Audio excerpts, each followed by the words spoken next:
السلام عليكم ورحمة الله تعالى وبركاته. مرحبا بكم غالياتي، نتمنى تكونوا كامل بخير وانتم تشاهدوا في هذا الفيديو. جبت لكم وصفة بسبوسة بالكريمة، حاجة حلوة ربي يحل ايامتكم، وصفة من اروع ما يكون. شوفوا قد ما نحكي لكم على البنة تاعها حتى كي تجربوها باش تفهموا كلامي. ما عليكم غير تصلوا وتسلموا على رسول الله، نقولوا بسم الله ونبداو في الوصفة تاعنا. الوصفة تاعنا حنديروها في سنيوات 30/40، نرشوها بشوية تاع الزيت، نديرو لها شويه تاع السميد يكون متوسط نفس السميد اللي حنديرو به البسبوسه، ونحطو سنيوه تاعنا على جهه. لهنايا اذا عندكم زوج حبات بيض يكونوا كبار ديروا غير زوج حبات. انا البيض اللي عندي صغير، يعني ما فهمتش علاش ماهوش يبان لكم في الفيديو، لكن البيض تاعي صغير. تلموا لي صغير البيض درت 3 حبات. نتوما اذا كان عندكم حبات كبار ديروا زوج حبات رايحين يكفوا ويوفوا. درت لهم هنا رشه تاع الملح، نخلطوهم نضيف لهم كاس غربع تاع السكر ضفنا كاس غربع لانه البسبوسه ديالنا رايحين نشربوها، يعني باش ما تجيكمش حلوه بزاف. لكن باقي المكونات نديروا كل حاجه كاس. ضفنا كاس تاع الزيت، نبقاو نضيفوا فيه تدريجيا على 3 دفعات ولا 4 دفعات ونحركوا جيدا. اكيد التحريك لازم يكون مستمر. نفس الكاس درنا كاس حليب دافئ، الحليب يكون دافئ، دفيوه وضيفوه ونبقاو نخلطوه. ولا هنا ضفنا 2 ملاعق كبيره تاع نواه كوكو ورشه تاع فانيليا. تحبوا ديروا نواه كوكو، تحبوا ديروا اي نوع تاع مكسرات كيما تقدروا تستغنوا على الخطوه هذه نهائيا.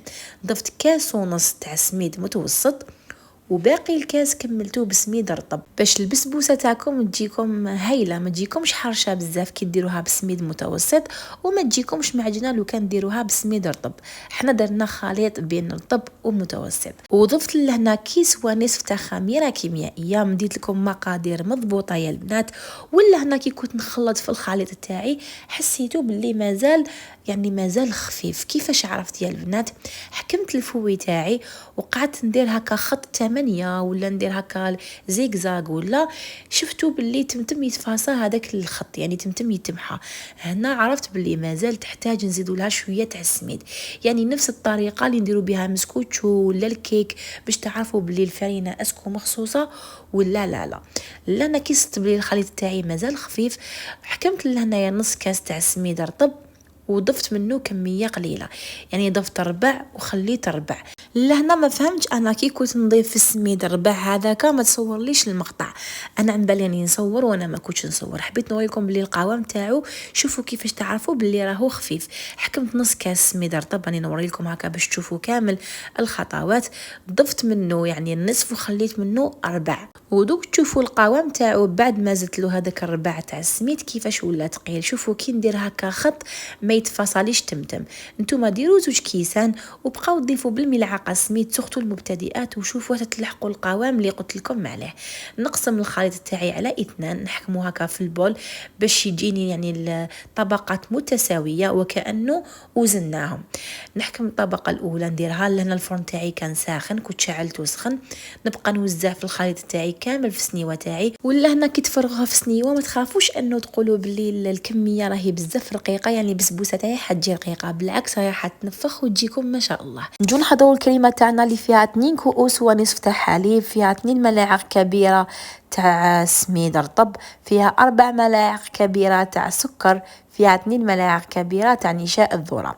تحبوا ديروا لهنايا 4 ملاعق تاع نشا، تقدروا ديروا 4 ملاعق تاع نشا وتستغناو على السميد. تحبوا ديروا كيما انا ديروا 2 ملاعق تاع سميد و2 ملاعق تاع نشا. شوفوا هاد الكريمه راح تجيكم بزاف بنينه وبزاف خفيفه. نخلطوها نحطوها فوق النار غير نشوفوها عقدت، نطفيو عليها النار ونضيفوا لها الفانيليا. نضيف لها لهنا كميه تاع الكريم فريش اللي كنت خدمتها. الوصفه هذه راهي في قناتي، نخلي لكم الرابط في صندوق الوصف. وصفه من اروع ما يكون، كريم فريش في ميزون، من انجح الوصفات اللي راكم رايحين تجربوهم.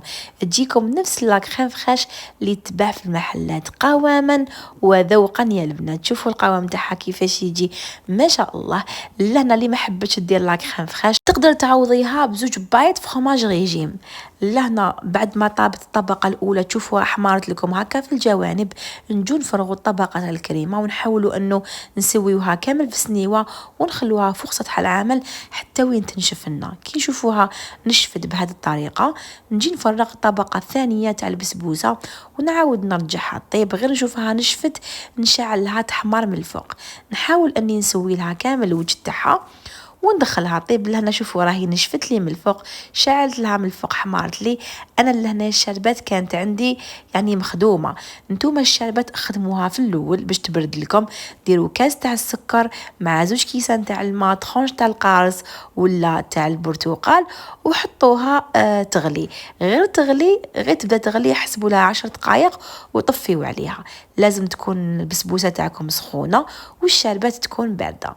لهنا سقيت البسبوسه تاعي، نتوما فرغوا الشربات حتى تشوفوها عامت مليح يا البنات وغطيوها بسنيوه باش هكا تتشرب لكم تمتم.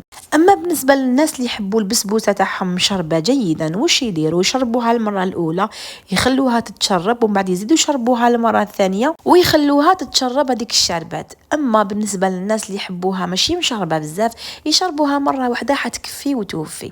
انا ما نحبهاش يعني تقطر بالعسيله، نحبها هكا شويه ناشفه.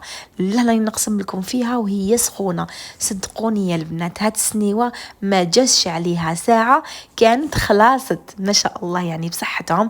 لهنا زينتها بشويه تاع البيستاش والورد تاع الجوري وكان الطبق تاعنا جاهز. نتمنى من قلبي انه تكون عجبتكم الوصفه تاع اليوم، ولا عجبتكم حبيباتي ما تبخلونيش بالجام والبارطاج باش يطلع الفيديو. نقولكم تهلاو في روحتيكم، تلاقاو فيديو اخر ان شاء الله. احبكم في الله وسلام.